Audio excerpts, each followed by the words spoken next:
the camera. Give it off, down.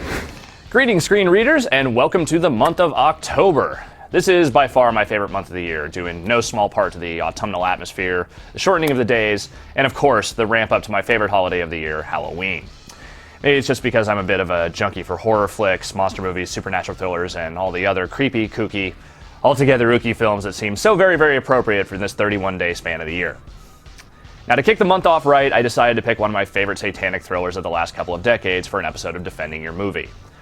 This movie features a much beloved or much reviled personality in the director's chair, one of the top actors of our generation, and a plot so slow-burning and oddly toned that many people simply couldn't handle what this movie was putting down. I'm, of course, talking about Roman Polanski's year 2000 film, The Ninth Gate.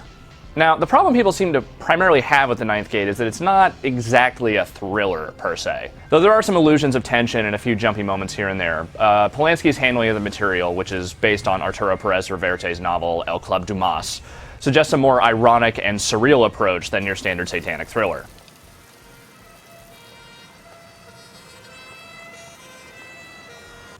Polanski is a master of a tone that I like to refer to as a sort of whimsical dread, if you will. Oh, Jesus. People are getting killed, mysteries of the devil are swirling about, and yet everyone moves to this movie kind of jauntily and sarcastically, like they simply know how ridiculous it all is and choose to treat it as such. A lot of people really hated that about this movie, but I rather loved it. The story of The Ninth Gate centers around an eponymous book, a 15th century text reported to have been co-authored by the devil himself, a text that reportedly nearly vanished after the bulk of its copies, along with its human author, were burned at the stake. Johnny Depp plays Dean Corso, a shambolic, frumpy mess of a rare book dealer who's best known for his underhanded tactics in acquiring the books his clients desire. This 4-volume edition of Don Quixote is quite nice, but not particularly valuable. Now, I could take it off your hands. Corso is hired by the enigmatic and window-faced Boris Balkan, played by the always awesome Frank Langella. Balkan has recently come into possession of a copy of the text, and he hires Corso to travel to Europe and track down the last 2 remaining copies. Corso is reticent, but agrees to the job at Balkan's prodding and, of course, his checkbook. If all 3 copies turn out to be bogus or incomplete, your work will be done. If, on the other hand, one of them turns out to be genuine, I'll finance you further. I want you to get it for me. At all costs. Never mind how. Never mind how sounds illegal. Wouldn't be the first time you've done something illegal. Not that illegal. Hence the size of the check. It doesn't take long for things to start going kind of crazy, as people begin dying around him almost immediately, and strange characters begin to enter the scene. One such character is Lena Olin's Liana Telfer, who claims that Balkan's copy was her late husband's and that it must have been stolen. She seems kind of femme fatale enough at the beginning, and then at some point just goes straight up fatal.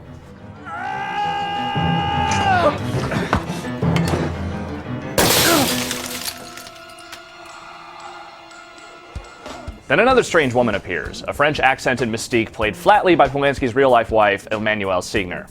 Her frumpy dress and mismatched socks seem to identify as some kind of college student, but her penchant for showing up at all the right times and, well, occasionally flying around seem to suggest something a little bit more sinister.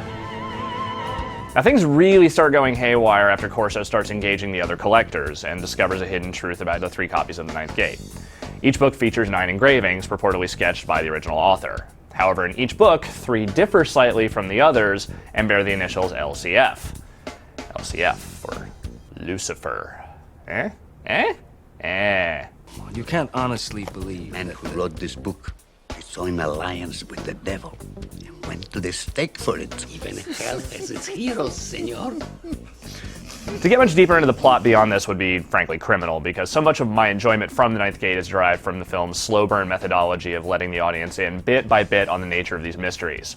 Polanski is in no rush as he establishes this weird, obsessive world of shady book collectors and the supernatural elements surrounding this particular text. In lesser hands, this pace might have led to a colossal bore, but Polanski is a master of creating unease and dread out of just like the simplest shots. Every shot of Depp chain-smoking or drinking scotch feels like it's about to be interrupted by some peculiar assault or unpleasant phone call, leading him to an even worse situation than the last. Right now, do you hear me? Right now. Yes? Still there? Yeah. Yes? Yes. At the same time, Polanski does a fairly deft job of mixing the film's more traditional thriller elements with a bit of macabre black comedy. Death scenes are often slightly goofy, fights feel realistically awkward, And even the notion of satanic cults are railed on as being kind of ridiculous by characters within the film itself, such as when Balkan appears at this meeting of purported Satanists. Mambo jumbo, mambo jumbo, mambo jumbo, mambo jumbo.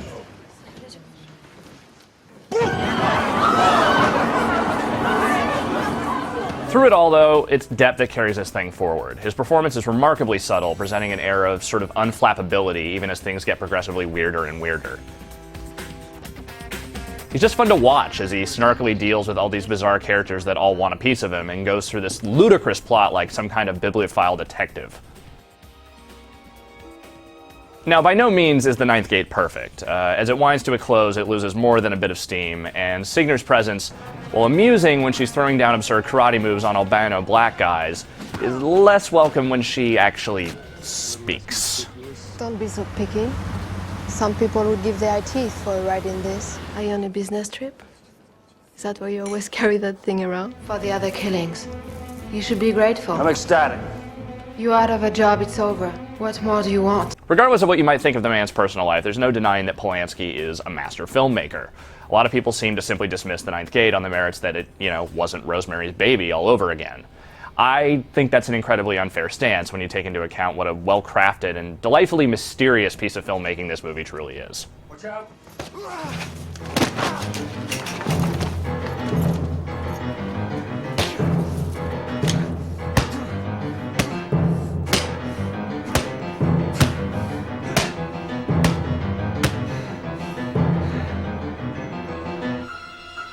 I didn't know you had it in you.